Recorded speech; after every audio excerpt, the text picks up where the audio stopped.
Une citerne autoportante parmi d'autres dont la capacité en eau varie de 10 000 litres à 30 000 litres. Des camions, citernes toujours, utilisables tant en milieu forestier qu'urbain.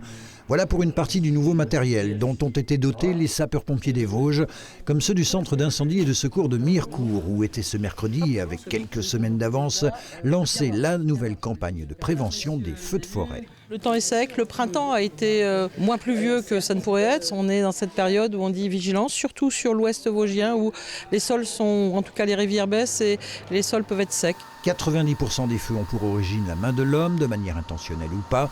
Depuis les incendies de 2022, un gros travail de cartographie a été réalisé pour recenser les points d'eau, les routes forestières, pour permettre aux pompiers d'accéder et de manœuvrer plus facilement.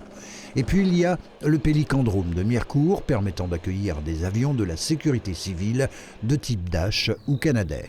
On est qualifié en eau depuis plus de 3 ans et on vient d'être effectivement qualifié en retardant. Donc c'est le produit rouge qu'on voit régulièrement sur les images feux de forêt et qui permet en fait de poser des lignes de retardant pour que le feu en fait progresse moins vite. Autre dispositif, c'est une nouveauté, l'installation progressive et dans un futur proche de capteurs.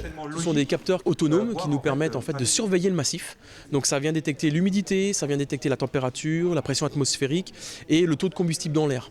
Donc ça, couplé à d'autres données climatiques comme notamment les bulletins météo qui sont faits au niveau de la zone et la pression incendiaire sur un secteur donné, ça va nous permettre d'être beaucoup plus fins dans nos dispositifs, c'est-à-dire qu'est-ce qu'on va mettre en place, est-ce qu'on va mettre du préventif, est-ce qu'on va mettre que du curatif. Ça va nous permettre vraiment d'adapter notre réponse opérationnelle aux risques réels à l'instant T. Des capteurs, une centaine, et dont les données pourront être relevées à distance. Le département est également dans l'attente d'un arrêté interministériel dit de massif sensible pour pouvoir prendre des mesures complémentaires.